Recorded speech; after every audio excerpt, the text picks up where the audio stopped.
আসসালামু আলাইকুম সুপ্রিয় এসএসসি 2025 সালে পরীক্ষার্থীরা, তোমরা যারা এসএসসি 2025 সালে পরীক্ষার্থী রয়েছো, আজকে এই ভিডিওটা তোমাদের জন্য অনেক অনেক সুখবর এবং অনেক অনেক গুড নিউজ।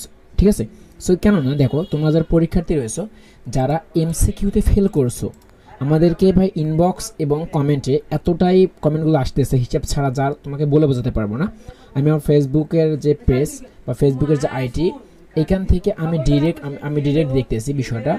সো এই ক্ষেত্রে আমি বিষয়টা তোমাকে একটু দেখাই, বিষয়টা আপনাকে একটু একটু একটু একটু দেখাই, জাস্ট একটু দেখো ভাই। আমাদের এই যে এই ভাইটা কি আদনান আবির অ্যান্ড তারপর রুবেল খান, রুহান খান, এর জেমি সওদাগার, এরপরে যে সৈয়দ তৌফিক, এই প্রত্যেকটা এসএসসি 25 ব্যাচ, এদের অনেকের ভাই এমসিকিউ খারাপ হয়েছে। দেখো, অনেকে আমাকে কমেন্ট করছে যে হ্যালো ভাই, আচ্ছা এই গেল।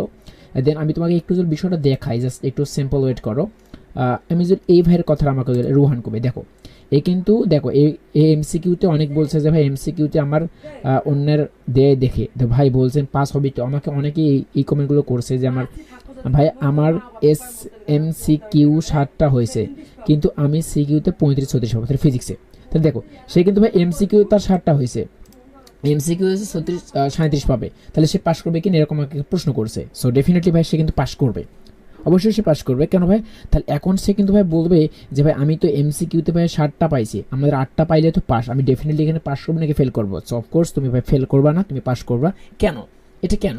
সো আমি যদি বলি, দেখো এবারে কিন্তু অনেক শিক্ষক যারা খাতা কাটছে তারা দেখেছে যে তাদের মান বন্টনের ক্ষেত্রে আমরা দেখেছি মান বন্টনের যে হিসাব সেখানে কিন্তু এমসিকিউ 30 নম্বরের মধ্যে 30 মিনিট সময়, আর 77-এর মধ্যে যে সিকিউ সেখানে কিন্তু 2 ঘন্টা 30 মিনিট সময় আউট অফ 30 আওয়ার্স। এখন প্রশ্ন হইতেছে যে এই বিষয়টা দিয়েছে যে এইদের ছুটিতে এসএসসি পরীক্ষার্থীরা যা যা করতে পারে, এই বিষয় নিয়ে কিছু কিছু তারা বলেছে। যাই হোক, আমরা এটা নিয়ে কথা বলবো না। সো মূলত আজকের বিষয়টা হইতেছে প্রশ্নে ভুল ছিল। ওকে, তো প্রশ্নে ভুল থাকার কারণে, আমি আবার বলতেছি, প্রশ্নে ভুল থাকার কারণে অধিকাংশ স্টুডেন্টকে পাস করে দেওয়া হবে।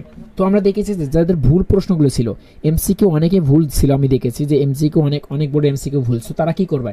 তো যাদের মধ্যে এরকম কনফিউশন রয়েছে, ভাইয়া তুমি মনে করছো আমি ঠিক দাগাইছি বা ভুল দাগাইছি, দেখেছে শিক্ষা বোর্ড অ্যানালাইসিস করে যে আসলে এমসিকিউটা আসলেই ভুল, এমসিকিউ ভুল, বাট এমসিকিউ ভুল থাকার কারণে ওই যে নাম্বারটা কাটা গেল না, ওই নাম্বারটা সবাইকে দেবে। সো এই ক্ষেত্রে ডেফিনেটলি যাদের 8টা হয়েছে 7টা হয়েছে তুমি কারেকশন করে দেখেছো, বাট যে এমসিকিউটা ভুল ছিল ওইখানে কিন্তু সবাইকে মার্কটা দেওয়া হবে।